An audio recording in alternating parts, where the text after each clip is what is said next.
বর্তমান সময়ের একজন ফেমাস ম্যাজিশিয়ান পৌঁছে যায় প্রাচীনকালে এবং সে সাক্ষী হয় এক ভয়ঙ্কর মার্ডারের। কিন্তু খুনির হাত থেকে বাঁচার জন্য তাকে করতে হয় অন্ধের অভিনয়।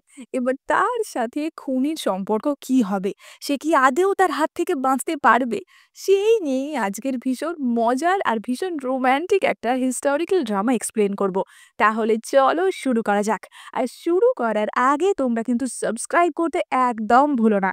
ড্রামার প্রথম দৃশ্যে আমরা আমাদের প্রধান চরিত্র বর্তমান সময়ের একজন বিখ্যাত ম্যাজিশিয়ান সুমনকে দেখতে পাই, যে কিনা প্রাচীনকালে জিন সাম্রাজ্যের সময়কালে পৌঁছে গেছিল এবং সে সেখানকার রেভিনিউ মিনিস্টারের মেয়ে জ্যাসমিন সেনের দেহে পৌঁছে গেছিল।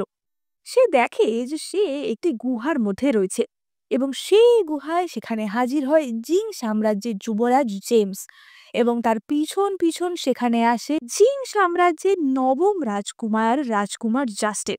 জেমস বলে যে জাস্টিন, তোমার কি মাথা খারাপ হয়ে গেছে? তুমি আমাকে মারতে চাইছো? জাস্টিন বলে যে এটা তোমার সৌভাগ্য যে তুমি আমার ডুগু 9 তলোয়ার দিয়ে মরতে চলেছো। এবং সে যুবরাজকে মেরে ফেলে, অর্থাৎ তার ভাই তাকে মেরে ফেলে। এবার জ্যাসমিনের মনে পড়ে যে সে যখন ম্যাজিক শোতে যাচ্ছিল তার আগে সে এই একই গল্পটা পড়ছিল এবং তার মনে পড়ে যে এই গল্পের পরবর্তী সিনে জাস্টিন জ্যাসমিনকে দেখে ফেলে এবং তারপর এই মার্ডারের যেহেতু একমাত্র সাক্ষী জ্যাসমিন ছিল, জাস্টিন জ্যাসমিনকে সেখানেই মেরে ফেলেছিল। তাহলে এইবারে জ্যাসমিন কি করে প্রাণ বাঁচাবে? এবার জাস্টিন তার দিকে এগিয়ে আসে যে কে ওখানে, এবং তখনই জ্যাসমিন হাতে একটি লাঠি নিয়ে অন্ধের অভিনয় করতে করতে সেখানে বেরিয়ে আসে। সে বলতে থাকে যে বাবা, অন্ধ হয়ে আমি এই গুহা থেকে কি করে বেরোবো? আমি যে কি করে এলাম এখানে? সে মনে মনে ভাবে যে এতদিন ম্যাজিক শো দেখানোর পর একটা অন্ধের অভিনয় করা আমার কাছে এমন বড় কিছু ব্যাপার না। এবার সে যখন হেঁটে যাচ্ছিল তখন সামনে জাস্টিন চলে আসে এবং তার তলোয়ারটি উঁচিয়ে ধরে। কারণ অন্ধ হলে সে তো দেখতে পারবে না সামনে তলোয়ার আছে না নেই। এবার জ্যাসমিন তো দেখতে পায় যে সামনে তলোয়ার, কিন্তু অন্ধের অভিনয়টা প্রতিষ্ঠিত করার জন্য সে সামনে সোজা হেঁটে যায়। এবার যখনই তার চোখ তলোয়ারের একদম সামনে চলে আসে জাস্টিন তলোয়ারটা সরিয়ে নেয়। তখনই জাস্টিন অপর একজনের পদধ্বনি শুনতে পায় এবং সে জেমসের বডি নিয়ে সেখান থেকে চলে যায়। আমরা দেখতে পারি যে সেখানে জ্যাসমিনের খাস দাসী লিউলি চলে এসেছিল। লিউলি বলে যে ম্যাডাম, আপনি যে বইগুলো আনতে বলেছিলেন সেগুলো আমি এনেছি। এবং জ্যাসমিন তাড়াতাড়ি করে লিউলিকে নিয়ে সেখান থেকে চলে যায়। এবার জাস্টিন বুঝতে পারে যে আচ্ছা, এটা তাহলে মিনিস্টার অফ রেভিনিউ এর মেয়ে। কিন্তু তখনই তার মাথায় ক্লিক করে যে ও তো অন্ধ। ও যদি অন্ধ হয় তাহলে বই নিয়ে কি কাজ? বই তো ওর পড়তে পারার কথা না। জাস্টিন মনে মনে ভাবে যে বাহ, এই প্রথম কেউ আমাকে এইভাবে ঠকাতে পারলো। এবার আমরা দেখতে পাই যে জ্যাসমিন তো তার বাড়িতে চলে আসে। সে ভাবে যে আমি 21st সেঞ্চুরির এত বড় একজন ম্যাজিশিয়ান, আর এখানে কিনা আমাকে এইরকম ভাবে একজন মেরে ফেলতে চাইছে। এটা আমি মেনে নিতে পারবো না। কিন্তু আমরা দেখতে পাই যে জ্যাসমিনের সাথে সাথে তার ম্যাজিকের যে সমস্ত জিনিসপত্রগুলো ছিল সেগুলোও কিন্তু টাইম ট্রাভেল করেছে। আর ম্যাজিক চোগা, তার ম্যাজিক করার পায়রা, এই সমস্ত জিনিস। এবার রাতের বেলা জ্যাসমিন স্নান করার জন্য তৈরি হচ্ছিল এবং সে তখনই আয়নায় দেখে তার স্নান ঘরের জানালায় জাস্টিন বসে আছে। জ্যাসমিন ভাবে, তুমি কি মধ্যরাতে আমাকে মারতে এসেছো, নাকি পরীক্ষা করতে এসেছো আমি অন্ধ কিনা? ঠিক আছে, একবার যখন অন্ধের অভিনয় করেছি সেটা তো চালিয়ে যেতেই হবে। এবং সে জাস্টিনের সামনেই জামা কাপড় খুলতে শুরু করে স্নান করার জন্য। দিকে জাস্টিন ভাবে যে আমাকে সত্যিই দেখতে হবে ও অন্ধ কিনা। একটি মেয়ের কাছে তার সম্মানই সবচেয়ে বড় জিনিস, সুতরাং ও যদি অন্ধ না হয় তাহলে এখনই ধরা পড়ে যাবে। কিন্তু তখনই জ্যাসমিন তার কিমোনোটা খুলে এমন ভাবে ছুঁড়ে ফেলে যাতে সেটা জাস্টিনের চোখ ঢেকে যায় এবং ততক্ষণে সে বাথটাবে ঢুকে যায়। এবার জাস্টিন একটি ছুরি নিয়ে তার সামনে আসে। জ্যাসমিন তো ভাবে যে এ কি আমাকে এইভাবেই মেরে ফেলবে নাকি? কি যে অসম্মানের বিষয় সেটা হবে। জাস্টিন তখনই ছুরিটা তার দিকে তাক করে। জ্যাসমিন তখনই বলে ওঠে যে ভগবান, তুমি কবে আমার চোখটা ঠিক করবে? আমি যে কবে রাজকুমার জাস্টিনকে দেখতে পাবো কে জানে। সেই একবার অনেক বছর আগে আমি তাকে টাওয়ারে দেখেছিলাম। সে ড্রিঙ্ক করে সেখানে কবিতা বলছিল। এত গ্রেসফুল আমি কোনো রাজকুমারকে আজ অব্দি দেখিনি। আমি তাকে ভুলতেই পারছি না। কিছুদিন আগে থেকে আমার চোখে যে কি ইনফেকশন হলো, আমি যদি রাজকুমার জাস্টিনের মুখটা আর একবার দেখতে পেতাম, তাহলে আমি কি না খুশি হতাম। ভগবান, তুমি কি আমার কথা শুনতে পাচ্ছ? এই প্রার্থনা তুমি কবুল করো।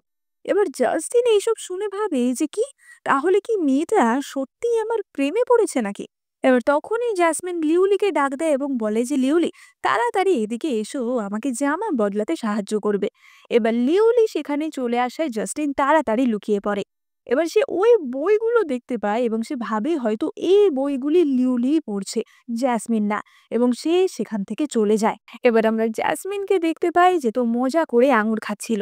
সে মনে মনে ভাবছিল যে আমি যখন গল্পটা পড়ছিলাম মন দিয়ে পড়া উচিত ছিল, কিন্তু তখন আমি অতটা মন দিয়ে পড়িনি।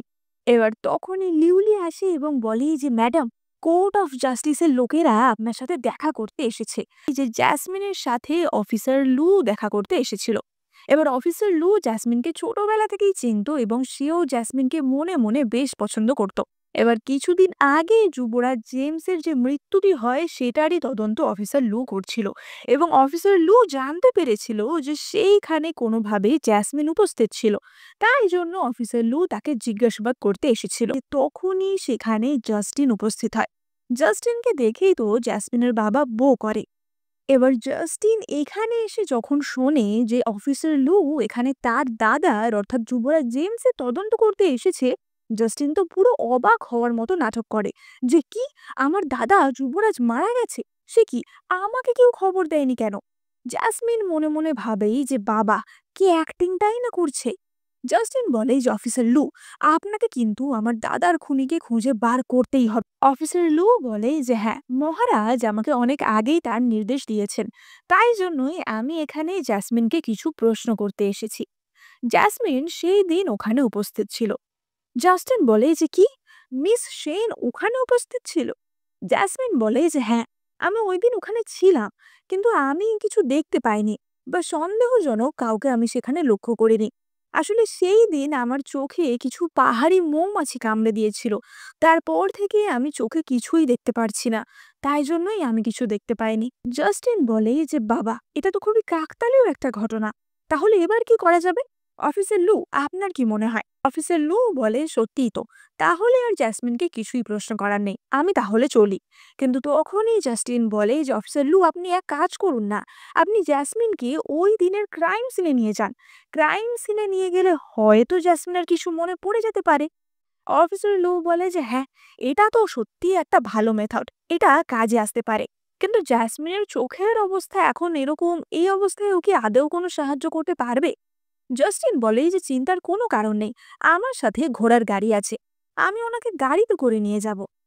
এবার জ্যাসমিন তো বুঝতে পারে যে আজকে জাস্টিনের সাথে ঘোড়ার গাড়িতে করে যাওয়া মানে তার মৃত্যু অবধারিত, কারণ জাস্টিন তার কাজের কোনো রকম সাক্ষী রাখে না এবং সে সঙ্গে সঙ্গে মাথা ঘুরে পড়ে যাওয়ার অ্যাক্টিং করে। লিউলি বলে যে আসলে ম্যাডামের শরীরটা কয়েকদিন ধরেই খারাপ যাচ্ছে, তাই জন্যই উনি মাথা ঘুরে পড়ে গেছেন। আজকে হয়তো ওনার কোথাও যাওয়া ঠিক হবে না। কিন্তু জাস্টিন বুঝতে পারে যে এটা জ্যাসমিন নাটক করছে। জাস্টিন বলে যে আমার মনে হয় এই মার্ডার সিনে থাকার ফলেই জ্যাসমিন কোনো একটা শক পেয়েছে, তাই জন্যই ওর এরকম অসুস্থতা দেখা দিচ্ছে। তবে আমারও কিছু চিকিৎসাবিদ্যার জ্ঞান আছে, আমি আকুপাংচারের মাধ্যমে ওর এই অসুস্থতা ঠিক করে দিতে পারি। এবং জাস্টিন একটি সূচ বার করে, কিন্তু সেটা আকুপাংচারের সূচ ছিল না, সেটা ছিল এই মোটা একটা সূচ। এবং জাস্টিন সেই সূচটা সোজা জ্যাসমিনের দিকে ফোঁটাতে চায়, কিন্তু তখনই জ্যাসমিনের জ্ঞান ফিরে আসে এবং সে বলে যে আমি ঠিক আছি, আমার কিছু হয়নি। জাস্টিন মনে মনে হাসে যে তার প্ল্যান ঠিকই কাজ করেছে। জাস্টিন বলে যে কিছুই যখন হয়নি, তাহলে সেই ক্রাইম সিনে এবার যাওয়া যাক। এবার তারা ক্রাইম সিনে যাওয়ার জন্য রওনা হয়। জাসমিন তো বুঝতেই পারছিল যে এই তার জীবনের হয়তো শেষ দিন। এবং তখনই একটি উড়ন্ত তীর তার ঘোড়ার গাড়ির দেওয়াল ভেদ করে আসে এবং সে দেখে যে তাদেরকে চারপাশ থেকে শত্রুরা আক্রমণ করেছে। অফিসার লু এবং জাস্টিন সেখানে থাকে শত্রুপক্ষের মোকাবিলা করার জন্য, কিন্তু তখনই শত্রুপক্ষের কেউ একজন তাদের ঘোড়ার গাড়ির ঘোড়ার পায়ে তীর ছোড়ে। ফলে ঘোড়াটি পাগল হয়ে এদিক ওদিক ছুটতে থাকে এবং তখনই অপর কিছু তীর তাদের ঘোড়া থেকে তাদের গাড়িটা আলাদা করে দেয় এবং জাসমিন এবং লিউলি দুজনেই গাড়ি থেকে পড়ে যায়। গাড়ি থেকে পড়ে যাওয়ার ফলে লিউলির মাথায় চোট লাগে এবং সে অজ্ঞান হয়ে যায় এবং তখনই দুজন তরোয়াল নিয়ে জ্যাসমিনকে আক্রমণ করে। কিন্তু জ্যাসমিনের কাছে ছিল তার ম্যাজিক্যাল পর্দা। তার সাহায্যে সে একজনের তরোয়ালকে শসা বানিয়ে দেয় এবং অপরজনের তরোয়ালটিকে মূলও বানিয়ে দেয়। কিন্তু সেই লোকটি আবারও তার কোমর থেকে একটি ছুরি বার করে জ্যাসমিনকে অ্যাটাক করতে যায়। জ্যাসমিন তখনই তার ম্যাজিকের সাহায্যে সেই লোকটিকে মেয়ের পোশাক পরিয়ে দেয়। এবার তারা তো বলতে থাকে যে এটা কি, এটা নিশ্চয়ই একটা ডাইনি। কিন্তু তখনই দুটি উড়ন্ত তীর এসে সেই দুটি লোককে মেরে ফেলে এবং জ্যাসমিন পিছন ঘুরতেই ধাক্কা খায় জাস্টিনের সাথে। আসলে এই লোকগুলিকে জাস্টিনই হায়ার করেছিল জ্যাসমিনকে মেরে ফেলার জন্য। এবার জাস্টিন আসার সাথে সাথেই জ্যাসমিন আবার তার অন্ধ হওয়ার অ্যাক্টিং শুরু করে দেয় এবং সে বলে যে এটা কি অফিসার লু, তুমি কে? জাস্টিন বলে যে না, আমি রাজকুমার। জ্যাসমিন বলে যে রাজকুমার, তুমি এসে গেছো। আমি আসলে সত্যি ভীষণ ভয় পেয়ে গেছিলাম। এবার ততক্ষণে তাদেরকে চারিদিক থেকে শত্রুপক্ষ অর্থাৎ জাস্টিনের লোকেরা ঘিরে ধরে। জাস্টিন বলে যে জ্যাসমিন, তুমি কি জানো যে এই শত্রুপক্ষের লোকেরা তোমাকে কেন মারতে চাইছে? ওরা তোমাকে কেন চুপ করাতে চাইছে? জ্যাসমিন বলে যে আমাকে, আমি তো ভাবছিলাম ওরা হয়তো আপনার পিছনে লেগেছে। জাস্টিন তাকে বলে যে না, আমার মনে হয় তুমি এমন কিছু জানো যেটা তোমার আমাকে বলে দেওয়া উচিত। ভয় পেও না, আমাকে বলে দাও তুমি কি জানো। এবং সে তার তলোয়ার দিয়ে ইশারা করে এবং সঙ্গে সঙ্গে একজন লোক তার তীর নিশানা লাগায় জাসমিনের দিকে। জাসমিন মনে মনে ভাবে যে আজকে যদি আমি ভয় পেয়ে যাই তাহলে আমাকে মরতেই হবে। এবং তখনই জাস্টিনের ইশারায় সেই তীরটি ছুটে আসে জাসমিনের দিকে এবং সেটা জ্যাসমিনের বুকে লাগে। এবার জাস্টিন ভাবে যে জ্যাসমিন যদি অন্ধ না হয় তাহলে ও তীরটা কেন খাবে? তাহলে কি ও সত্যিই অন্ধ? এবং জ্যাসমিন তখনই আবার তার নাটক শুরু করে দেয়। সে বলে যে রাজকুমার, আপনার কিছু হয়নি তো? আমার প্রাণ যায় যাক, কিন্তু আপনার যেন কিছু না হয়। জাস্টিন মনে মনে ভাবে যে ওকে সত্যিই আমাকে পছন্দ করে নাকি। এবং জাস্টিন তখনই তরোয়াল উঠায় জ্যাসমিনকে মারার জন্য। কিন্তু জ্যাসমিন বলে ওঠে যে রাজকুমার, আমি হয়তো আজকে মরেই যাব, কিন্তু মৃত্যুর আগে আমার একটা শেষ ইচ্ছা আছে। আমার মৃত্যুর পর আপনি আমার অস্থিগুলো আপনার কাছে রাখবেন, যাতে আপনি দিন রাত আমাকে মনে করেন, আমাকে ভুলতে না পারে। এবার এইসব কথা শুনে জাস্টিন একটু অপ্রস্তুত হয়ে পড়ে এবং তার তীরটা সঙ্গে সঙ্গে বার করে দেয় এবং সে তার লোকদের বলে যে এখান থেকে চলে যাও। এবার ততক্ষণে অফিসার লুও সেখানে আসে এবং দেখতে পায় যে জ্যাসমিন এইভাবে চোট পেয়েছে। সে বলে যে জ্যাসমিন, তাড়াতাড়ি চলো, আমি তোমাকে এক্ষুনি নিয়ে যাচ্ছি। কিন্তু জাস্টিন তার হাত ধরে বলে যে না, জ্যাসমিন আমার সাথে যাবে। অফিসার লু বলে যে এতক্ষণ তো তুমি ওর সাথে ছিলে, তাও তো ওকে বাঁচাতে পারোনি, তাহলেও আমার সাথেই যাবে। জাস্টিন বলে যে না, জ্যাসমিন আমার জন্য আঘাতপ্রাপ্ত হয়েছে, ও আমার সাথেই যাবে। জ্যাসমিনের যে এদিকে তীর লেগে অবস্থা খারাপ হয়ে যাচ্ছিল সেটা কেউ দেখছিল না। তারা দুজনেই জ্যাসমিনকে নিয়ে টানাটানি করে যাচ্ছিল। সেই সত্যি জ্যাসমিন বলে যে তোমরা থামো, আমি নিজেই হেঁটে চলে যাব।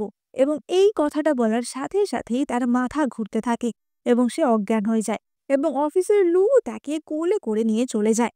এবার পরবর্তী দৃশ্যে আমরা জাস্টিনকে দেখতে পাই যে তার গোপন ডেরায় ছিল এবং সেখানে সে যে সমস্ত লোকেদের হায়ার করেছিল জ্যাসমিনকে মারার জন্য সেই লোকটি এসেছিল।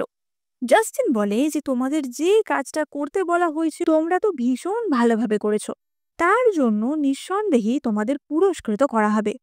এবং এই কথা বলে জাস্টিন সোজা সেই লোকটির মুন্ডু কেটে দেয়। আমরা বুঝতে পারি যে জাস্টিন আসলেই ভীষণই নৃশংস এক রাজকুমার ছিল। তখনই তার গার্ড গুসাও তাকে বলে যে রাজকুমার, আমরা কি ওই জ্যাসমিনকে এমনি ছেড়ে দেবো নাকি? জাস্টিন বলে যে চিন্তা করো না, ওর জন্য আমার নিজস্ব কিছু প্ল্যান আছে। ও আদেও সত্যিকারের অন্ধ কি অন্ধ না সেটা জানতে হবে। ওর এই ছোট্ট জীবনটা আমার হাতের মুঠোতেই আছে। পরবর্তী দৃশ্যে আমরা দেখতে পাই যে জাসমিনের বাবা তাকে ওষুধ খাইয়ে দিচ্ছিল। জাসমিনের বাবা তাকে ভীষণই ভালোবাসতো। জাসমিনের বাবা বলে যে তোমার এই আঘাতটা খুব একটা ডিপ না, কিন্তু তাও তুমি এখন কয়েক সপ্তাহ বাড়ি থেকে বেরিও না, এখন কিন্তু একদম রেস্ট নেবে। কিন্তু তখনই জাসমিনের মা বলে ওঠে যে কি বলছো, আমি তো জাসমিনের নাম রাজপুত্রদের স্ত্রী বাছাইয়ের যে অনুষ্ঠান রাজমহলে হতে চলেছে সেইখানে লিখিয়ে এসেছি। জাসমিন বলে যে কিন্তু আমি এরকম অবস্থায় কি করে যাব। তার মা বলে যে কিন্তু এই বছর তুমি যদি না যাও তাহলে আরো 4 বছর অপেক্ষা করতে হবে। জাসমিন বলে যে কিন্তু মা, কোনো রাজপুত্রই কি আমার মতো অন্ধ একটা মেয়েকে পছন্দ করবে? এবারের মতো আমাকে ছেড়ে দাও।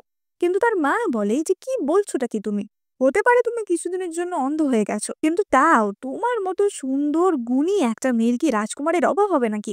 তুমি এইবারেই যাবে।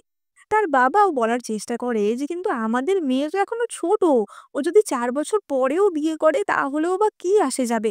কিন্তু জাসমিনের মা বলে যে আমি তো অলরেডি রাজমহলে ওর নাম লিখিয়ে এসেছি, একবার যখন লিখিয়ে এসেছি ও যদি না যায় তাহলে তো আমাদের নাম খারাপ হবে, ওকে যেতেই হবে। যাই, আমি ওর জন্য সুন্দর সুন্দর কিছু জামা বানাতে দিই। এই বলে তার মা সেখান থেকে চলে যায়।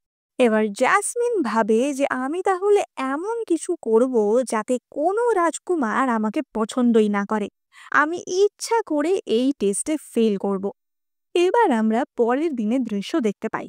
রাজপুত্রদের জন্য এই যে স্ত্রী বাছাইয়ের অনুষ্ঠানটি হচ্ছিল, তার জন্য প্রত্যেকটি মেয়েকে একটি করে ছবি সাবমিট, অর্থাৎ তাদের নিজের হাতে আঁকা পেন্টিং সাবমিট করার কথা ছিল। এবার জাসমিন তো ঠিক করেই রেখেছিল যে সে ইচ্ছে করে এতে ফেল করবে, তাই জন্য সে ভীষণই অখাদ্য করে বাচ্চাদের মতো একটা ছবি আঁকছিল। লিওলি তাকে জিজ্ঞাসা করে যে ম্যাডাম, আপনি কি ছবি আঁকবেন? এবং জাসমিন বলে যে আমি ফিনিক্স আর পিওনির একটা ছবি আঁকবো। কিন্তু লিউলি সেই ছবি দেখতে চাইলে জাসমিন সেই ছবি তাকে দেখতে দেয় না। এবং তখনই সেখানে রাজকুমার জাস্টিন আসে।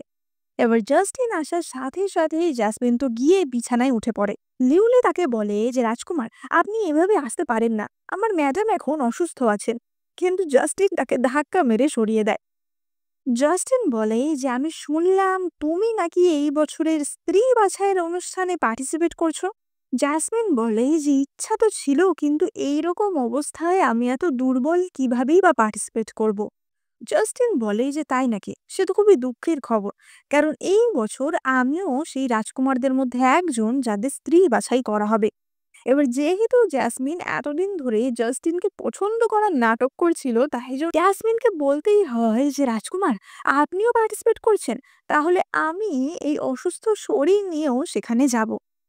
এবার জাস্টিন বলে যে তোমার ছবি আঁকা কি হয়ে গেছে? এবং জাস্টিন তার ছবিটা দেখে, এবং জাস্টিনের তো ছবি দেখে চক্ষু ছানা বড়া হয়ে যায়, কারণ এই আঁকার থেকে তো একটা ক্লাস 1 এর বাচ্চাও মনে হয় ভালো আঁকে। জাস্টিন বলে যে এটা ও কি এঁকেছে। লিউলি বলে যে এটা হচ্ছে ফিনিক্স এবং পিওনি। জাস্টিন ভাবে যে এটা তো একটা কষ্ট করে মুরগিও মনে হচ্ছে না। জাসমিন বলে যে রাজকুমার, আমি 3 রাত 3 দিন জেগে এই ছবিটা এঁকেছি। জাস্টিন বলে যে ঠিক আছে, তুমি যখন এত কষ্ট করে ছবিটা এঁকেছো তোমাকে আর কষ্ট করে জমা দিতে যেতে হবে না, এটা আমিই জমা দিয়ে দেব। এবং সে সেই ছবিটা নিয়ে সেখান থেকে বেরিয়ে যায়। এবার জাস্টিনের গার্ড গুসাও ছবি দেখে বলে যে এইটা মিস সেন এঁকেছে, সত্যি ওনার মনে হয় কোনো ট্যালেন্ট নেই। কিন্তু জাস্টিন বলে যে থামো, ও অন্ধ, অন্ধ হয়েও যে ও এতটা এফোর্ট দিয়েছে আমার জন্য, একটা ছবি আঁকার চেষ্টা করেছে, সেটাই অনেক। কিন্তু এই ছবিটা জমা দিলে ও তো সিলেক্টেডই হবে না। ঠিক আছে, তার ব্যবস্থা আমি করছি। এবং সে সেই ছবিটা ছুঁড়ে ফেলে দিয়ে সেখান থেকে বেরিয়ে যায়। এবার আমরা রাজপুত্রদের স্ত্রী বাছাইয়ের অনুষ্ঠানের দৃশ্য দেখতে পাই, যেখানে আমরা রাজার অন্যান্য ছেলেদেরও দেখতে পাই। এবং জাস্টিন রাজার নবম ছেলে ছিল। এবার এখানে আমরা জ্যাসমিনকেও দেখি যে মুখে একটি মাস্ক পরে এসেছিল। এবার অন্যান্য রাজকুমাররা জেমসের এই মার্ডার নিয়ে আলোচনা করছিল। তারা বলছিল যে জেমসকে যে মেরেছে সে এই বিশ্বের সবচেয়ে শক্তিশালী তরোয়াল, অর্থাৎ ডুগু 9 সোয়ার্ড ব্যবহার করে। তারা এই কথাও বলছিল যে জেমস এমন কি করেছিল যে তাকে এইভাবে মরতে হলো। এবং তখনই সেখানে জাস্টিন আসে। এবার অন্যান্য রাজকুমাররা জানতো না যে জাস্টিনের আসল রূপটা কি। তারা জানতো যে জাস্টিন আসলে কোনো কম মেরি না। একজন রাজকুমার বলে ওঠে যে তুমি এত অকম্মা, তুমি আবার স্ত্রী বাছাইয়ের অনুষ্ঠানে এসেছো? তোমার মনে হয় এই সমস্ত মহীয়সী নারীরা কেউ তোমাকে বিয়ে করবে? এবং সেই নিয়ে তারা হাসাহাসি করছিল। এইসব শুনে তো জাস্টিনের হাত তার তরোয়ালেই চলে গেছিল। এবার জাসমিন তাকে থামানোর জন্য, তার রাগ কমানোর জন্য বলে ওঠে যে আচ্ছা, রাজকুমার জাস্টিন এসব ডিজার্ভ করে না, তাহলে তোমার কি মনে হয় তুমি করো? এবার রাজকুমার রুই বলে ওঠে যে হ্যাঁ, নিঃসন্দেহে ছোটবেলা থেকেই আমি কবিতায় সবচেয়ে পারদর্শী। আমি মিউজিক কম্পোজিশন এবং পোয়েট্রিতে দক্ষ। জিন সাম্রাজ্যের সবচেয়ে দক্ষ কবি আমি। জাসমিন বলে যে তাই? তাহলে রাজকুমার রুই, আমি একটা কবিতার লাইন বলছি, আপনি তার পরের লাইনটা বলুন তো। এবং জাসমিন একটা কবিতার লাইন বলে, কিন্তু রুই সেই লাইনের পরের লাইন বলতেই পারে না। সে বলে যে তুমি নিজে থেকে ভুলভাল একটা বানিয়ে কিছু বললেই হবে, এটা কোনো বইতে নেই। কিন্তু আসলেই সেটা খুবই ফেমাস একটা কবিতা ছিল। জাসমিন বলে যে বাবা, জিং সাম্রাজ্যের সবচেয়ে দক্ষ কবি আর এই সাধারণ কবিতাটাও জানে না। রুই তো তার উপর প্রচন্ড রেগে যায় এবং বলে যে অসভ্য মেয়ে, তুমি আমাকে নিচু করছো। এবং সে জাসমিনের দিকে তেড়ে আসে। কিন্তু তখনই জাস্টিন একটা ছোট্ট পাথরের কণা রুইয়ের পায়ে ছুঁড়ে মারে, যার ফলে রুই সেখানে হোঁচট খেয়ে পড়ে যায় এবং তার সামনের দুটো দাঁতেই ভেঙে যায়। তখনই রাজকুমার চেয়েন অর্থাৎ রাজার দ্বিতীয় পুত্র বলে ওঠে যে সত্যি একজন অন্ধই হয়তো জাস্টিনকে পছন্দ করবে, এবং সে এই পিন মারা কথা বলে সেখান থেকে চলে যায়। এবার পরবর্তী দৃশ্যে আমরা জাসমিনকে দেখতে পাই এবং আমরা দেখতে পাই যে এই অনুষ্ঠানে আর যে সমস্ত মেয়েরা পার্টিসিপেট করেছিল তারাও সেখানে ছিল, এবং সেই সমস্ত মেয়েরা খালি সাজগোজ, জামা কাপড় এই সব নিয়ে আলোচনা করছিল। এবং সেখানে আমরা ম্যারিকে দেখতে পাই, যে কিনা ভাইস মিনিস্টার অফ রেভিনিউ এর মেয়ে ছিল। এবার তার জামার দাম নিয়ে সে তো ভীষণ বড়াই করছিল, এবং তার আশেপাশের মেয়েরাও তাকে ভীষণ ওয়েলিং করছিল, কারণ তার বাবা এরকম একটা পদে আছে।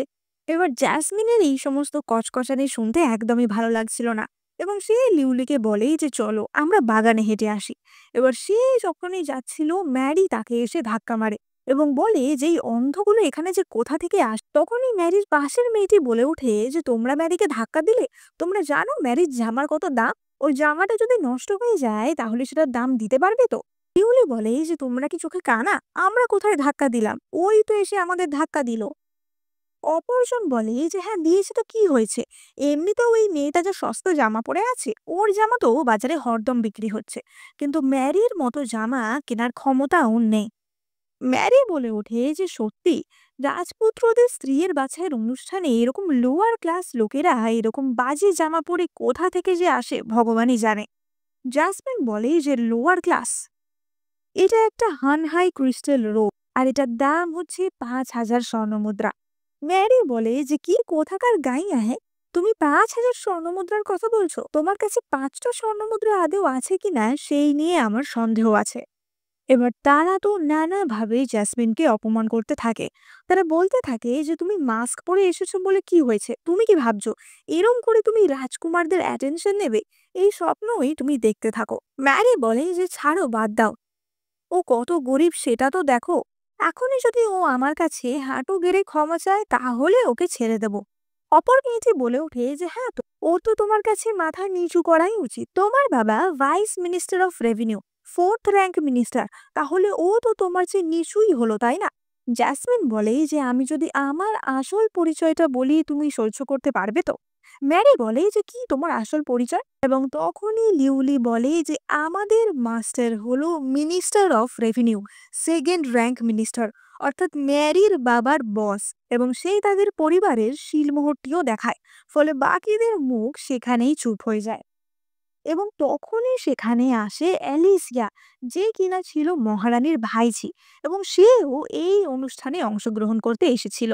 ম্যারি তার কাছে গিয়ে সঙ্গে সঙ্গে জাসমিনের নামে নালিশ করতে শুরু করে দেয়।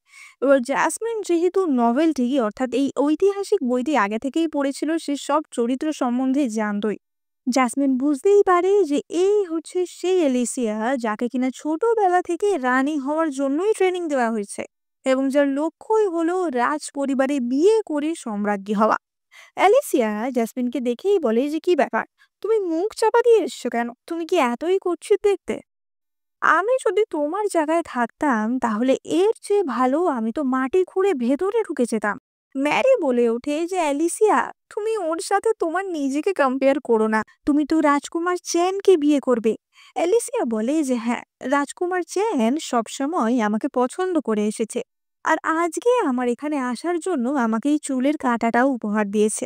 আমি জানি যে এরপর রাজকুমার চেনই রাজা হবে, আর আমি হব মহারানী। আর আমরা রাজসভা দৃশ্য দেখতে পাই, যেখানে আমরা মহারাজা মহারানী এবং সব রাজকুমারদের দেখতে পাই। এবার সেখানে একে একে প্রার্থীরা অর্থাৎ মহিলারা প্রবেশ করে, এবং তাদের মাঝখানে লাঠি হাতে অন্ধের মতো জ্যাসমিনও ছিল।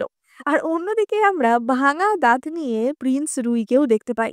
এবার জ্যাসমিন তো মনে মনে ঠিক করেই রেখেছিল যে সে এত বাজে পারফর্ম করবে যাতে সে সিলেক্টেডই না হয়। এবার প্রথম রাউন্ডে যে সমস্ত ছবি এঁকে পাঠানো হয়েছিল সেটার বেসিসে সিলেকশন শুরু হয়। এবার জাসমিন তো জানতোই যে সে যে ছবি এঁকে পাঠিয়েছে তাতে তো তার এর পরের রাউন্ডে যাওয়ার কোনো চান্সই নেই।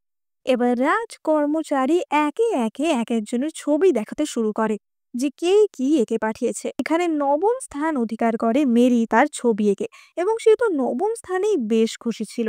কিন্তু অ্যালিসিয়া মনে মনে ভাবে যে বাবা, নবম হই এত খুশি, আমি তো চাই আমি যেন প্রথম হই। কিন্তু অ্যালিসিয়া সেকেন্ড হয়। এবার অ্যালিসিয়া তো অবাক হয়ে যায় যে আমার থেকেও ভালো কে আঁকলো, এবং তখনই সেখানে দেখানো হয় জ্যাসমিনের আঁকা ছবি। জ্যাসমিন ভাবে যে আমি যা এঁকেছি তাতে আমি প্রথম কি করে হই, এবং জ্যাসমিন দেখে যে এটা তো তার আঁকা সেই মুরগির ছবি না, এটা তো আসলেই একটা ভীষণই সুন্দর ছবি, যেটা দেখে মহারাজ এবং মহারানীও ভীষণ খুশি হয়ে যায়। এবং আমরা ফ্ল্যাশব্যাকে দেখতে পাই যে এই ছবিটা আসলে রাজকুমার জাস্টিন নিজে এঁকেছিল, এবং সে জ্যাসমিনের ছবির জায়গায় এই ছবিটা সাবমিট করেছিল। এবার সবাই বলতে থাকে যে ও তো অন্ধ, তাই না? অন্ধ হয়ে ও এত ভালো ছবি আঁকলো কি করে? নিশ্চয়ই অন্য কাউকে দিয়ে আঁকিয়েছে। জাসমিন ভাবে যে এই রাউন্ডে তো আমি আউট হলাম না, কিন্তু 10 জন মেয়ে আছে আর 9 জন রাজকুমার, যেহেতু যুবরাজ কিছুদিন আগেই মারা গেছে, সুতরাং একজন মেয়ে তো এলিমিনেট হবে, আমাকে ওই একজন মেয়েই হতে হবে। এবার সেকেন্ড রাউন্ড শুরু হয়, যেটা ছিল এমব্রয়ডারির রাউন্ড। আর জাসমিনের সামনেই বসেছিল জাস্টিন। জাসমিনকে সমানে তার সামনে অন্ধের অভিনয় করতে হচ্ছিল, যার জন্য তাকে নিজের হাতেই বারবার সূচ ফোটাতে হচ্ছিল। এবার একে একে সবাই এমব্রয়ডারি জমা দিতে শুরু করে, এবং সবার প্রথমে ম্যারি তার এমব্রয়ডারি জমা দেয়, যেখানে সে একটা মুরগি এবং একটা মোরগ এমব্রয়ডারি করেছিল। মহারাজা বলেন যে ঠিক আছে, খুব ভালো না হলেও খুব একটা খারাপ না। এবং তারপর অ্যালিসিয়া তার এমব্রয়ডারির কাজ জমা দেয়, যেটা বেশ সুন্দর একটা ফ্লোরাল ডিজাইন ছিল। অন্যদিকে জ্যাসমিনের তো এমব্রয়ডারি করতে করতে হাত থেকে এমব্রয়ডারি সার্কেলটাই পড়ে যায়, এবং তখনই জাস্টিনের ইশারায় একজন কর্মচারী সেটা বদলে সেখানে খুব সুন্দর একটা এমব্রয়ডারির কাজ বসিয়ে দেয়। এবার জাসমিন ভাবে যে এটা কি হলো। এবার ততক্ষণে ম্যারি মহারাজকে বলতে থাকে যে মহারাজ, এত সুন্দর ছবি যে এঁকেছে সে নিশ্চয়ই এমব্রয়ডারিও খুব সুন্দর করবে, আপনি ওটা আগে দেখুন না। এবং সবাই বলতে থাকে সত্যিই তো, ও সত্যিই ছবিটা এঁকেছে কিনা এইবারই প্রমাণিত হবে। কিন্তু মহারাজের কাছে জাসমিনের এমব্রয়ডারির কাজ যখন নিয়ে যাওয়া হয়, মহারাজ তো অবাক হয়ে যান, কারণ সেটা খুবই সুন্দর একটা কারুকার্য ছিল, এবং সেটা ডাবল সাইডেড এমব্রয়ডারি ছিল, অর্থাৎ দুই দিকে দুই রকমের এমব্রয়ডারি। এবার সব রাজকুমাররাও অবাক হয়ে যায় যে অন্ধ মেয়েটা এত সুন্দর কাজ কি করে করছে। অ্যালিসিয়া ভাবে যে তুমি যতই ভালো কাজ করো না কেন, আলটিমেটলি তো রাজকুমাররাই তাদের রাজকুমারীদের বেছে নেবে, আর আমি জানি যে রাজকুমার চ্যান আমাকেই বাঁচবে। অন্যদিকে জ্যাসমিন ভাবতে থাকে যে এটা কি জাস্টিন কোনো চাল চালছে, ও কি আমাকে ফাঁসানোর চেষ্টা করছে?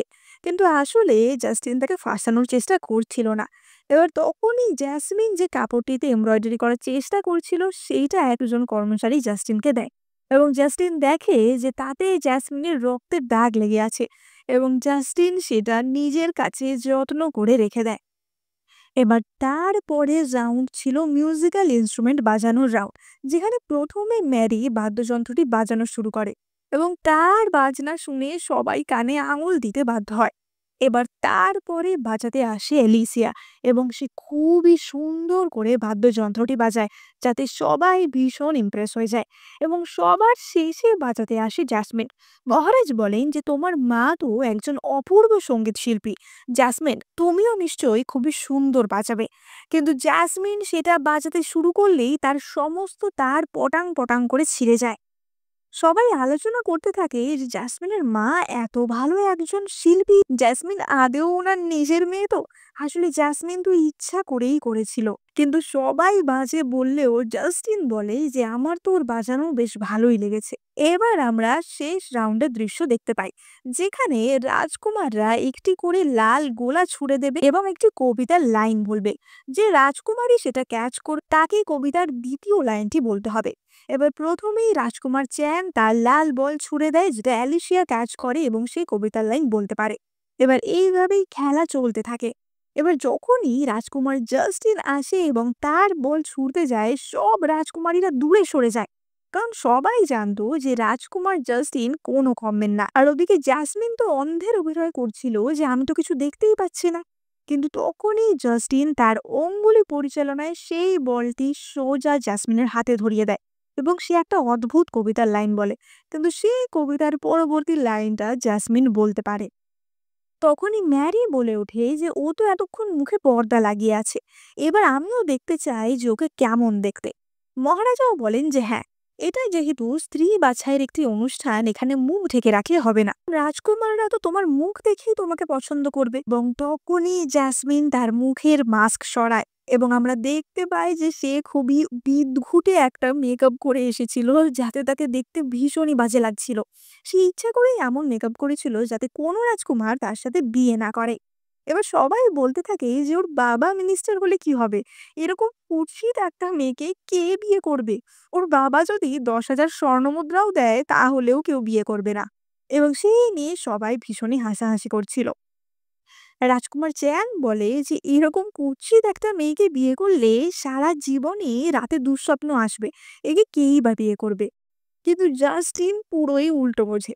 জাস্টিন মনে মনে ভাবে যে সত্যি মেয়েটা আমাকে এত ভালোবাসে যে এরকম কুৎসিত সেজে এসেছে, যাতে ওকে অন্য রাজকুমাররা পছন্দ না করে। এবার রাজকর্মচারী বলে যে যারা যারা ওকে বিয়ে করতে চাও না তারা তোমাদের সামনের প্রদীপটি নিভিয়ে দাও। এবং সব রাজকুমারী তাদের সামনের প্রদীপ নিভিয়ে দেয়। কেবলমাত্র জাস্টিনের সামনের প্রদীপটি জ্বলছিল এবং মহারানী জাস্টিনের সাথেই জ্যাসমিনের বিয়ে ঘোষণা করে। ফলে জ্যাসমিনের আর কিছুই করার থাকে না। তার মনে পড়ে যে গল্পে ছিল জাস্টিন নিজের স্ত্রীকেই মেরে ফেলেছিল এবং জ্যাসমিন ভাবে যে তার মানে সেও এবার কিছুদিনের মধ্যেই মরতে চলেছে। এবার সভা সেখানেই শেষ হয় এবং তারা যখন বেরিয়ে যাচ্ছিল, তখন রাজকুমার রুইয়ের আদেশে একজন কর্মচারী ইচ্ছা করে জ্যাসমিনের মাথায় গায়ে জল ঢেলে দেয়। ফলে জাসমিন পুরোই ভিজে যায় এবং সবাই তাকে নিয়ে মজা করতে খিল্লি করতে শুরু করে।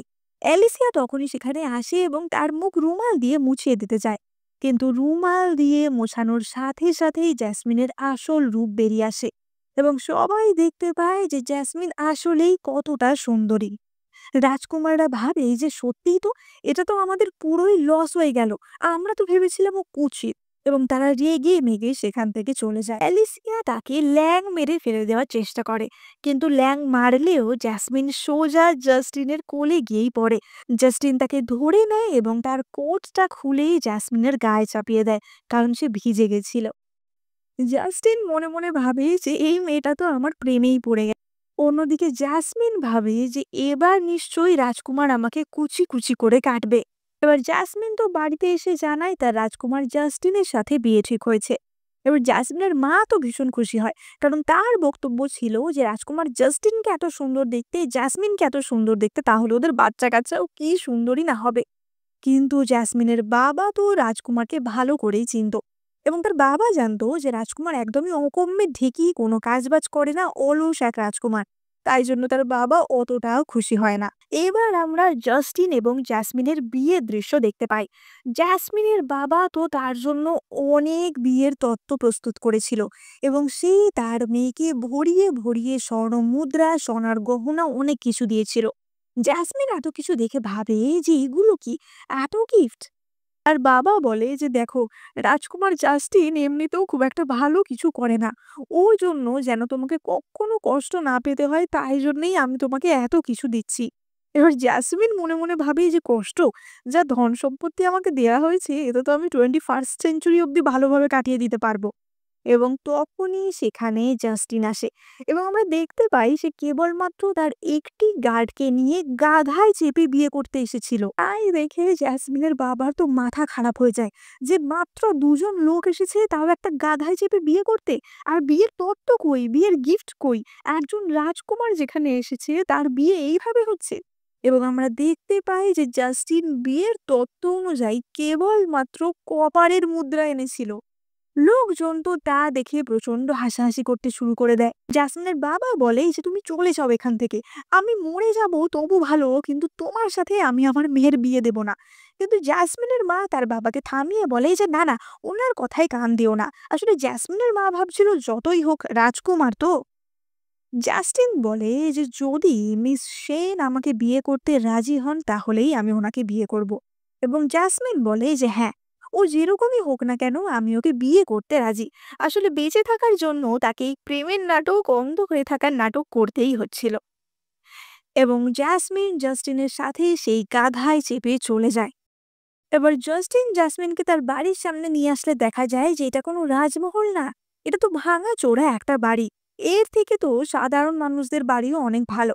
জাস্টিন বলে যে আসলে মহারাজা আমাকে তেমন বেশি ভাতা দেন না, তাই জন্য আমি এর চেয়ে ভালো কিছু করতে পারিনি।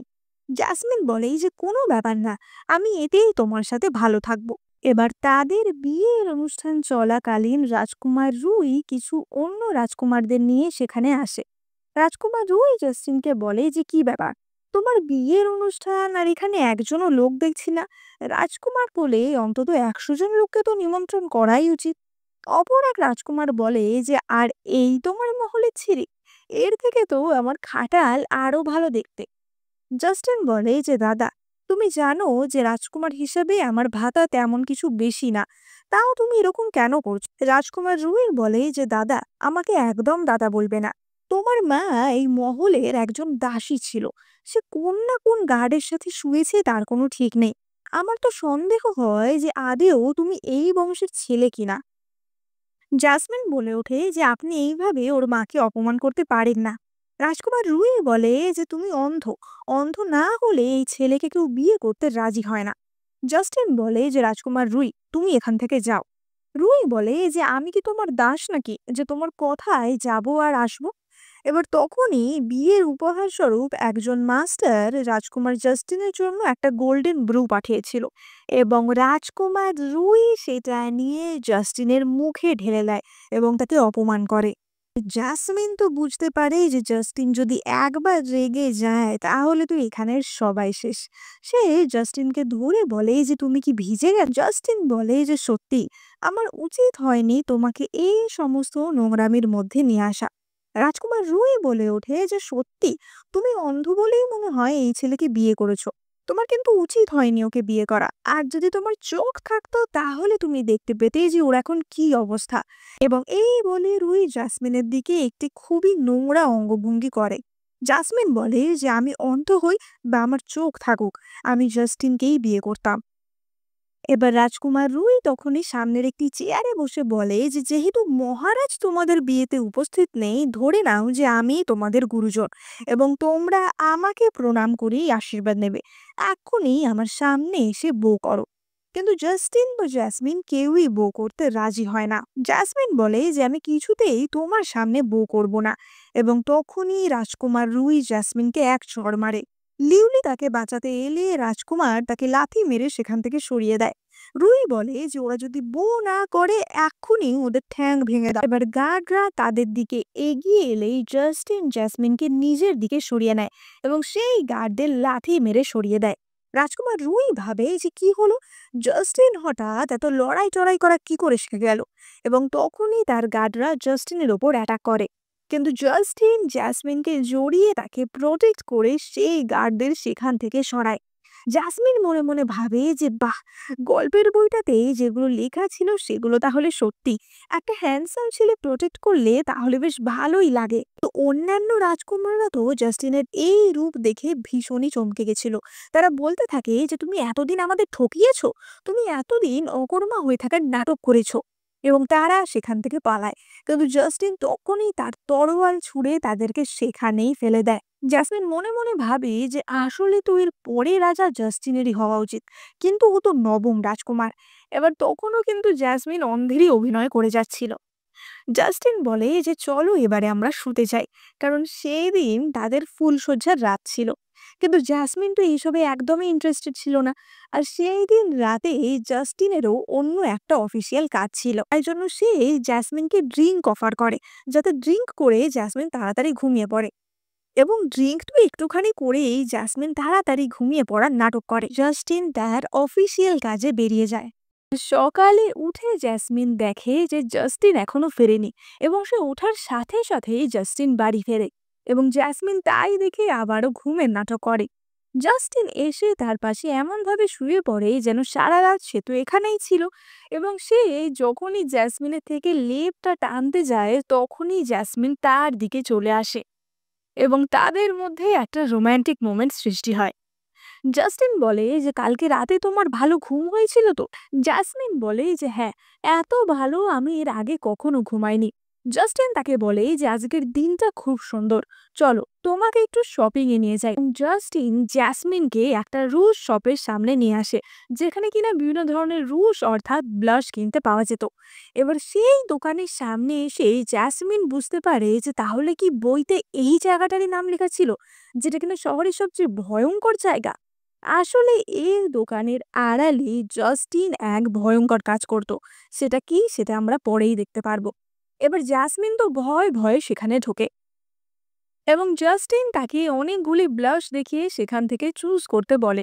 এবার জাসমিন যেহেতু অন্ধের অভিনয় করছিল, সে তো কিছু দেখতে পায় না, ফলে জাস্টিন নিজেই তার গালে ব্লাশ লাগিয়ে দেয়, কিন্তু সেটা সে একদমই জোকারের মতো লাগিয়ে দিয়েছিল। এবার জাস্টিন বলে যে আমার একটু কাজ আছে, আমি একটু ভেতরের দিকে যাচ্ছি। এবং সে সেই দোকানের ভিতরে গেলে আমরা দেখতে পাই এই দোকানটি আসলে তার এক গোপন ডেরা ছিল। এই দোকানের আড়ালে সে তার নৃশংস কাণ্ডগুলি করত। এবং দোকানের ভিতরে গেলে আমরা দেখতে পাই যে জাস্টিন আগের দিন যেই রাজকুমার দুটি তাকে বুলি করেছিল, অর্থাৎ প্রিন্স রুই এবং অপর একজন রাজকুমার, তাদেরকে বন্দি করে রেখেছে এবং তাদের উপর নানাভাবে অত্যাচার করেছে। তাদের রক্ত দিয়েই সে এই দোকানের ব্লাশগুলি বানাচ্ছে। এবার সে যখন ভিতরে ছিল তখনই বাইরে দোকানে ম্যারি আসে। ম্যারি বলে যে আমি যে ব্লাশটা অর্ডার করেছিলাম সেটা কি এসেছে? এবার দোকানদার বলে যে সেটা তো এখন স্টকে নেই। ম্যারি বলে যে কি, তোমার এত সাহস, তুমি জানো আমার স্বামীকে? দোকানদারটি বলে যে আপনি প্লিজ রাজকুমারকে বলবেন না, আমাদের এখানে অনেক ব্লাশ আছে, আপনি কোনটা ট্রাই করবেন করুন, সেটা আপনাকে ফ্রিতেই দেওয়া হবে। এবার ম্যারি দেখতে পায় যে সেখানে জ্যাসমিনও আছে, এবং সে তো জ্যাসমিনকে দেখেই ভীষণ খচে যায় যে এত জায়গা থাকতেই আমাকে তোমার মুখটাই দেখতে হলো, সত্যি কি বাজে লাগ আমার। সে বলে যে যতই তোমার বাবা আমার বাবার বস হোক না কেন, আলটিমেটলি তোমার এমন একজন রাজকুমারের সাথে বিয়ে হয়েছে যে কিনা কোনো কম মেরি না। আর আমার বিয়ে হবে রাজকুমার রুইয়ের সাথে, সুতরাং আমি পদমর্যাদায় তোমার থেকে বড়ই হব। জাসমিন বলে যে রাজকুমার রুই, তাই না, যার কিনা অলরেডি 15-16টা উপপত্নী আছে, তুমিও তাদের মধ্যেই একজন হবে, তাই তো?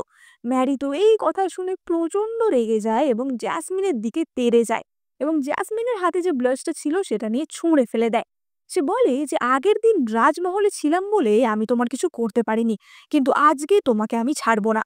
জাসমিন সঙ্গে সঙ্গে সেই ব্লাশের কৌটোটা ম্যারির পায়ের তলায় ঠেলে দেয়, এবং ম্যারি সেখানে হোঁচট খেয়ে পড়ে যায়। জাসমিন তো অন্ধের নাটক করতে করতে সেখান থেকে সরে যায়। ম্যারি বলে যে তোমার এত সাহস, আজকে আমি তোমাকে ছাড়বো না। এবং সে তার কর্মচারীকে ডেকে হুকুম দেয় যে এক্ষুনি রাজকুমার রুইকে খবর দাও, আমাকে একজন বুলি করার চেষ্টা করছে। এবার কর্মচারীটি বলে যে কিন্তু রাজকুমার রুই তো এক্ষুনি এদিকেই আসছিলেন, উনি কি এদিকে আসেননি? এবং ম্যারি বলে যে কি, উনি এই দোকানেই আছেন?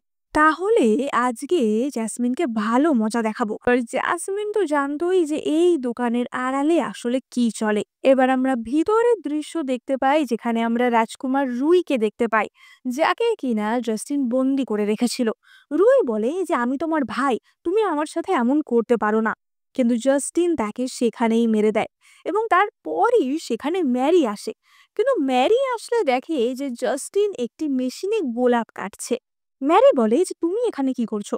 এখানে তো আমার স্বামী এসেছিল শুনেছিলাম। জাস্টিন বলে যে কি, তোমার স্বামী? আমি তো এখানে আমার স্ত্রীর জন্য নিজের হাতে রুশ বানাচ্ছি। ম্যারি তো সেই শুনে খুব হাসে যে বাবা, এত রাজকুমার হয়ে তুমি তোমার স্ত্রীর জন্য এইসব করে সময় নষ্ট করছো। জাস্টিন বলে যে তোমরা এসব বুঝবে না।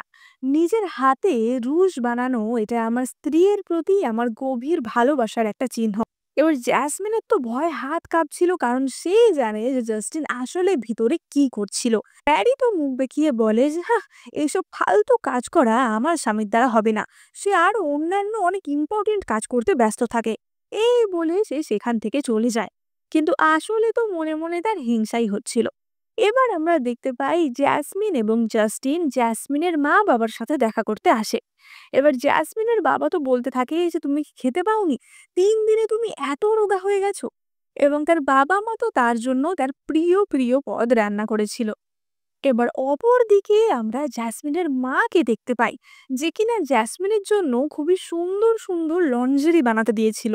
জ্যাসমিনের মা বলে যে তোমরা কি করছো, আমার কিন্তু তাড়াতাড়ি একটা নাতি নাতনি চাই।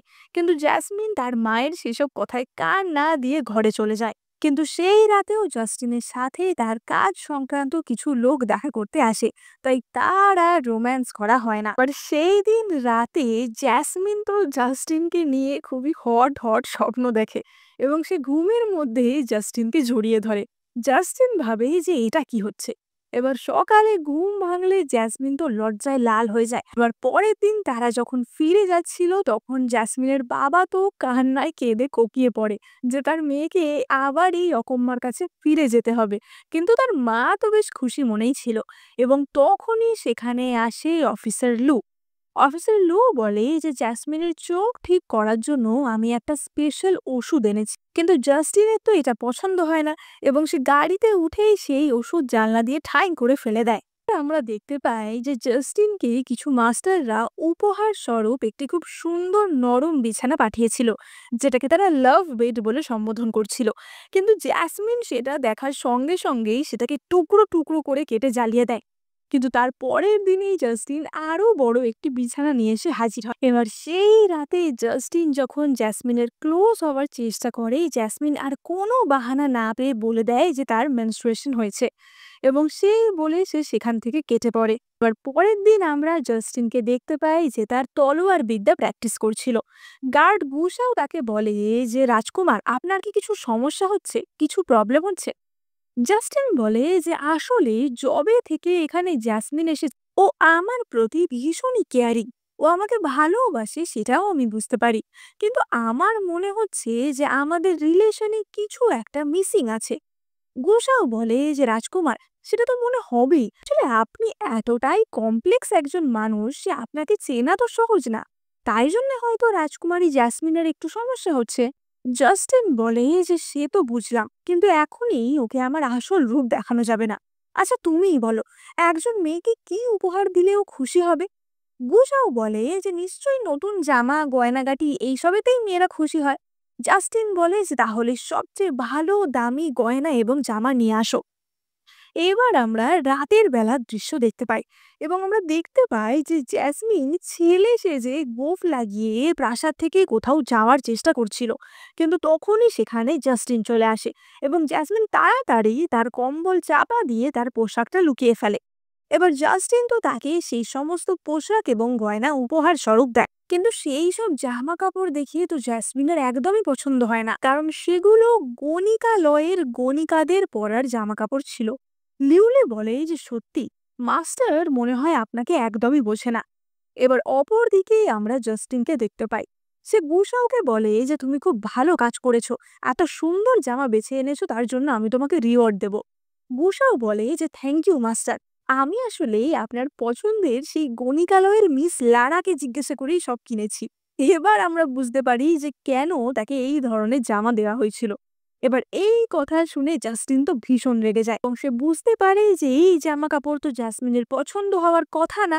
তাই জন্য জাস্টিন গুশাওকে রিওয়ার্ডের বদলে শাস্তি দেয়।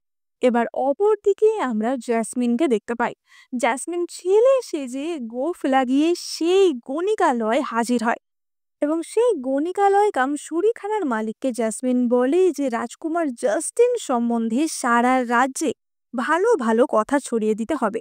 কারণ সাধারণত তখনকার দিনে এইরকম শুঁড়িখানা বা এই জাতীয় জায়গা থেকেই কিন্তু কথা ছড়াতো, অর্থাৎ এগুলোই গসিপ স্পট ছিল। এবং এর বদলে জাসমিন সেখানকার মালিককে প্রচুর পরিমাণে অর্থও দেয়। তখনই লিউলি এসে জাসমিনকে বলে যে ম্যাডাম, আপনি যা যা বলেছিলেন সব কিছু হয়ে গেছে। সব শুঁড়িখানায়, সব ব্রথেলে আমরা খবর ছড়িয়ে দিয়েছি যেন সেখান থেকে রাজকুমার জাস্টিনের নামে ভালো ভালো কথা ছড়ানো হয়। আর রাজকুমার জাস্টিনের নাম দিয়ে বিভিন্ন গরিব লোকজনকেও প্রচুর পরিমাণে অর্থ দান করা হয়েছে। জাসমিন মনে মনে ভাবে যে আশা করি আমার প্ল্যানটা আমাদের প্রাণ বাঁচাতে সক্ষম হবে। এবার জাসমিন তখনই লিউলিকে বলে যে লিউলি, এই ব্রথেলেই সেই লারা বলে মেয়েটি থাকে না, যাও ওকে গিয়ে এখনই ডেকে আনো। আমি শুনেছি ওর সাথে নাকি জাস্টিনের খুব মেলামেশা ছিল। এবার কিছুক্ষণের মধ্যেই সেখানে লারা হাজির হয়। এবার লারা তো ভাবছিল যে জাসমিন একটি ছেলে, তাই লারা তার সাথে সেভাবেই মিশছিল। এবং তখনই জাসমিন দেখতে পায় যে লারা যে জামাটি পরে আছে জাসমিনকেও সেই জামাটি গিফট করা হয়েছে। সেটা দেখে জ্যাসমিনের তো আরোই রাগ উঠে যায়, কিন্তু তখনই সেখানে হাজির হয় জাস্টিন। আসলে জাস্টিন লারার কাছে জানতে এসেছিল যে মেয়েদের কি ধরনের গিফট বা জামা কাপড় পছন্দ হবে, কিন্তু জাস্টিন সেখানে আসায় জ্যাসমিন সেটার অন্য মানে বার করে। কিন্তু জাস্টিন যাতে তাকে দেখতে না পায়, জ্যাসমিন তাড়াতাড়ি লারার ঘরের বিছানার মধ্যে ঝুঁকে পড়ে এবং লেপ কম্বল চাপা নিয়ে নেয়। এবার জাস্টিন লারাকে বলে যে মনে হচ্ছে আজকে তুমি খুব ব্যস্ত আছো, তোমার ঘরে কি ইম্পর্টেন্ট কোনো গেস্ট এসেছে? এবং লারা বলে যে হ্যাঁ, এবং সে জাসমিনের দেওয়া স্বর্ণ মুদ্রাটি দেখায়, যেটা কিনা সেন পরিবারের নাম খোদাই করা ছিল। এবার জাস্টিনের তো একটু সন্দেহ হয় যে সেন পরিবার থেকে কে এখানে আসবে, কিন্তু তখনই তার গার্ড গুসাও তাকে কোনো একটা কাজের জন্য ডেকে নেয়। ফলে জাস্টিন সেখান থেকে চলে যায় এবং জাসমিন আর লিউলি তো হাঁপ ছেড়ে বাঁচে এবং তারা আলটিমেটলি লেপের তলা থেকে বেরোতে পারে। জাসমিন বলে যে ও কি ভূত, ভূতের মতো সবসময় আমার পিছনে পড়ে থাকে কেন? এবার জাস্টিন গুসাওকে জিজ্ঞাসা করে যে কি ব্যাপার, আমাকে হঠাৎ করে এরকম ভাবে ডাকলে কেন?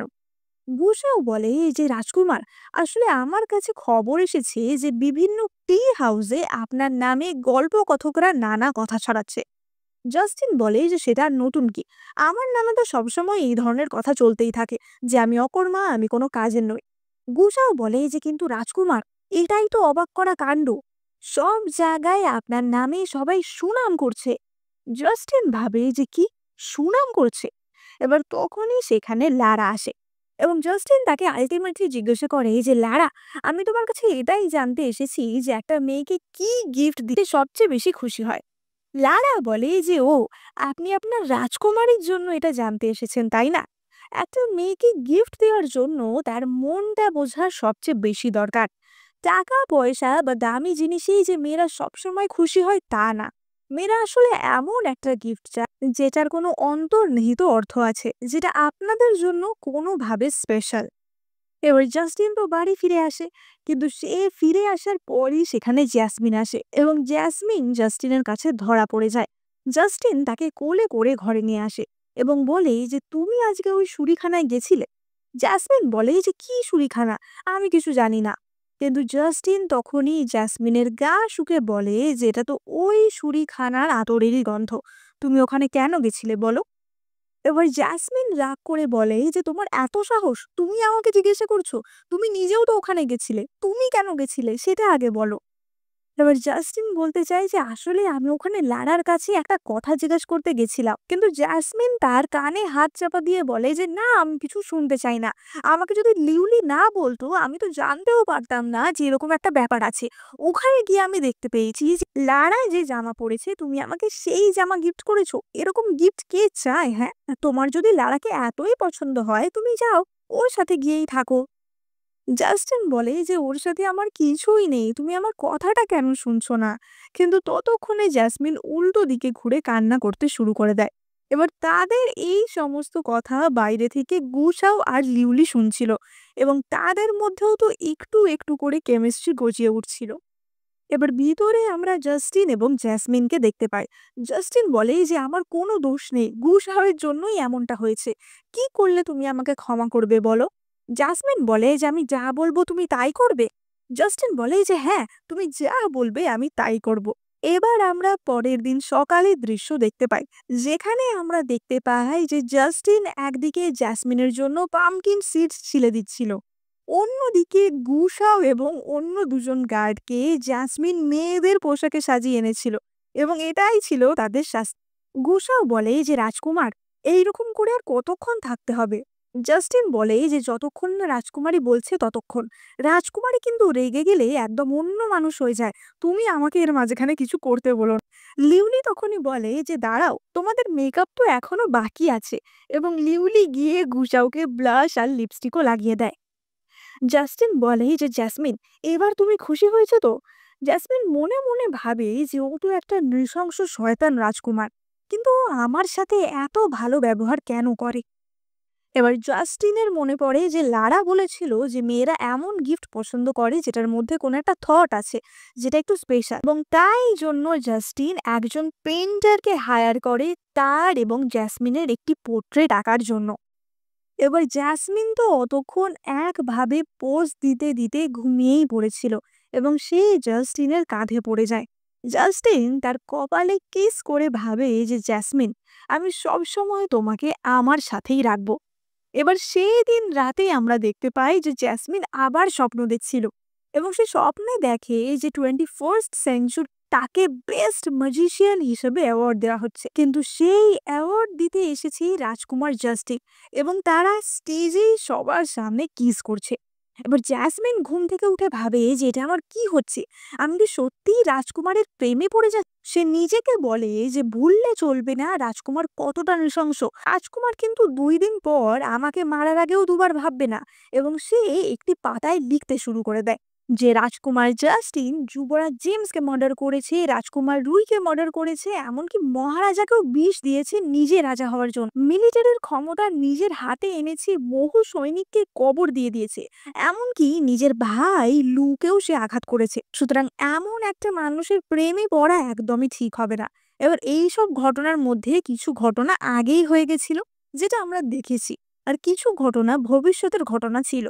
কিন্তু জাসমিন যেহেতু এই নভেলটা আগেই পড়েছিল, সে তো সব জানতো। এবার তখনই সেখানে জাস্টিন আসে, এবং জাস্টিন আসলে জ্যাসমিনের চোখ ঠিক করার জন্য কিছু ডাক্তার এনেছিল। এবার ডাক্তাররা জ্যাসমিনকে ওষুধ দিলে জাস্টিন নিজে দাঁড়িয়ে থেকে সেই ওষুধ বানানো করায়, এবং সে নিজে সেটা জ্যাসমিনকে খাওয়ানোর জন্য নিয়ে যায়, এবং তখনই তাদের মধ্যে প্রথমবারের মতো রোম্যান্স হয়। এবার অপর দিকে আমরা রাজকুমার চেনকে দেখতে পাই। রাজকুমার চেন প্রচন্ড রেগেছিল, এবং রেগে সে তার মদের গ্লাস ভেঙে ফেলে। সে বলে যে ওই শেন ইয়ানের এত সাহস! শেন ইয়ান অর্থাৎ জ্যাসমিনের বাবা। এবার জ্যাসমিনের বাবাই কিন্তু কোষাগারের প্রধান মিনিস্টার ছিল। এবার রাজকুমার চ্যান বলে যে সেনিয়ানের এত সাহস যে ও আমাকে এখন টাকা দিচ্ছে না, বলছে কোষাগারে নাকি ঘাটতি চলছে, ও আমার ভাতা কমাতে চাইছে, ওকে আমি ছাড়বো না, ওর তো মরাই উচিত। তখনই পাশ থেকে অ্যালিসিয়া বলে যে রাজকুমার, আপনি রাগ করবেন না, হয়তো কোষাগারে সত্যিই ঘাটতি চলছে। যতই হোক, কিছুদিন আগে তো রাজকুমার জাস্টিনের মহলটা সারানোর জন্য এত টাকা খরচা হলো। রাজকুমার চেন ঠিক বলেছ, সেনিয়ান নিজের জামাইয়ের ভালো করার জন্য এত টাকা খরচা করছে, আর আমার টাকা থেকে মারছে, ওদের সবাইকে আমায় সরাতে হবে। তখনই অ্যালিসিয়া বলে যে রাজকুমার, আমি তো শুনেছি মহারাজ ভীষণই অসুস্থ, এটাই ভালো সুযোগ সবাইকে একবারে সরিয়ে দেওয়ার, তাহলে আপনি আরামসে এই সাম্রাজ্যের রাজা হয়ে উঠতে পারবেন। এবং রাজকুমার চ্যানের এই আইডিয়াটা ভীষণ পছন্দ হয়। চ্যান বলে যে একবার আমি রাজা হলে তুমি মহারানী হবে, এবং তারা সবাইকে সরানোর প্ল্যান বানায়। এবার আমরা পরদিন সকালের দৃশ্য দেখতে পাই। জাস্টিন গুশাওকে বলে যে আমি জাসমিনের জন্মদিনের জন্য যে উপহারটার আয়োজন করতে বলেছিলাম সেটা তুমি করেছো তো? গুশাও বলে যে হ্যাঁ, রাজকুমার, আপনি সত্যিই আগের থেকে একদম বদলে গেছেন। রাজকুমার বলে যে, তা আগে ভালো ছিলাম না এখন বেশি ভালো? গুসাও বলে যে এখন বেশি ভালো। এবার তখনই সেখানে জ্যাসমিন আসে। জ্যাসমিন মনে মনে ভাবছিল যে রাজকুমার আমার জন্য এত কিছু করছে, আমার মনে হয় ওনাকে আর ঠকানো ঠিক হবে না। আমি যে অন্ধ না, সেই সত্যি কথাটা ওকে বলে দেওয়াই ঠিক হবে। আর হয়তো ও আমার ওপর রাগ করবে না। এই কথা ভেবেই জ্যাসমিন তার দিকে এগিয়ে যায়, কিন্তু তখনই একটি উড়ন্ত তীর এসে রাজকুমারের বুকে বিঁধে যায় এবং জাস্টিন সেখানেই পড়ে যায়। জ্যাসমিন সঙ্গে সঙ্গে তার কাছে ছুটে এসে বলে যে, রাজকুমার, এটা তোমার কি হলো? এবং জাস্টিন এই প্রথমবারের মতো বুঝতে পারে যে তার মানে জ্যাসমিন চোখে দেখতে পায়। সে বলে যে, তুমি চোখে দেখতে পাচ্ছ যে আমার কি হলো? তার মানে তুমি এতদিন আমাকে বোকা বানাচ্ছিলে। এবং সে সেখানেই অজ্ঞান হয়ে পড়ে যায়। গুসাও সেখানে আসা অন্যান্য শত্রুদের খতম করে। এবার আমরা পরবর্তী দৃশ্যে দেখতে পাই যে জ্যাসমিন জাস্টিনের সেবা করছিল এবং সে তাকে ওষুধ খাওয়াচ্ছিল। কিন্তু জাস্টিন আর কিছুতেই জ্যাসমিনকে বিশ্বাস করতে পারে না। সে ওষুধের বাটি ধাক্কা মেরে ফেলে দেয়। সে বলে যে, তুমি তার মানে দেখেছিলে যে আমি জেমসকে হত্যা করেছিলাম, তারপরেও তুমি মিথ্যা বলে এতদিন অন্ধ সেজে থাকলে। গুসাও, এক্ষুনি একে নিয়ে গিয়ে বন্দি করে রাখো, আর আমার পারমিশন ছাড়া ও যেন বেরোতে না পারে সেটা এবং জাস্টিনের হুকুম মতো জাসমিনকে বন্দি করা হয়। জাস্টিন গুসাওকে জিজ্ঞাসা করে যে কালকে আসলে কি হয়েছিল, কারা আমাদের ওপর হামলা করেছিল। গুসাও বলে যে আসলে আমাদের লোকের মধ্যে রাজকুমার চ্যানেল লোকেরা ঢুকে গেছে, তারাই আপনার উপর হামলা করেছে। জাস্টিন বলে যে, বাবা, ওর তো আর ধৈর্যই ধরছে না দেখছি, ওর কিছু একটা ব্যবস্থা করতে হবে। এবার তখনই জাস্টিন হঠাৎ খেয়াল করে যে তার বিছানার তলায় একটা কাগজ, এবং জাস্টিন সেটা খুলে দেখে যে সেখানে তার সম্বন্ধে অনেক কিছু লেখা, যে সে রাজকুমার জেমসকে মেরেছে, সে রাজকুমার রুইকে মেরেছে, সে মহারাজাকে বিষ দেবে, এইসব। এবং জাস্টিন বুঝতে পারে যে এটা তো জ্যাসমিনের হাতের লেখা।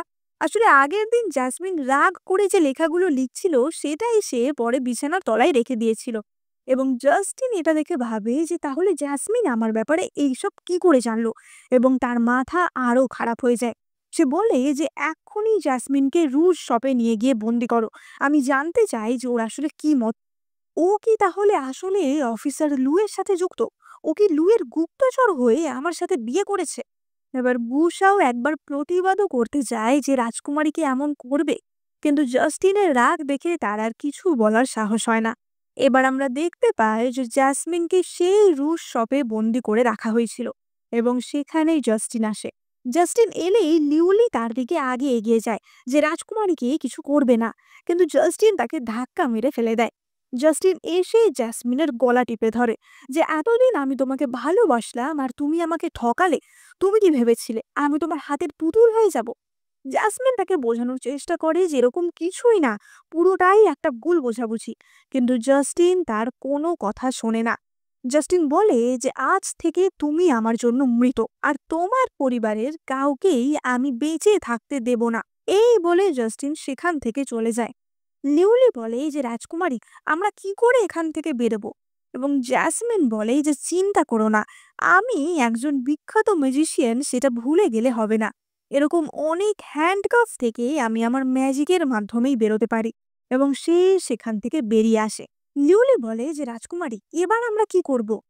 জাসমিন বলে যে, এখন তো আমরা আমার বাড়িতে ফিরে যেতে পারবো না। বাড়িতে ফিরে গেলে আমার মা বাবাকে বিপদের মধ্যে ফেলা হবে। কিন্তু তোমাকে যেটা বাবাকে দিতে বলেছিলাম সেই চিঠিটা তুমি ডেলিভার করেছো তো? লিউলি বলে যে, হ্যাঁ, আপনার কথা মতো সেটা আমি ডেলিভার করে দিয়েছি। জাসমিন বলে যে, ঠিক আছে, ওটাই এখন আমার পরিবারকে বাঁচানোর শেষ পন্থা। এবার অন্যদিকে আমরা রাজকুমার চ্যানকে দেখতে পাই, যে কিনা মহারাজকে মেরে গদিতে বসার চেষ্টা করছিল। কিন্তু তখনই সেখানে পৌঁছে যায় রাজকুমার জাস্টিন। চ্যান বলে যে, তুমি এখানে কি করছো? জাস্টিন বলে যে, আমাকে দেখে চমকে গেলে নাকি?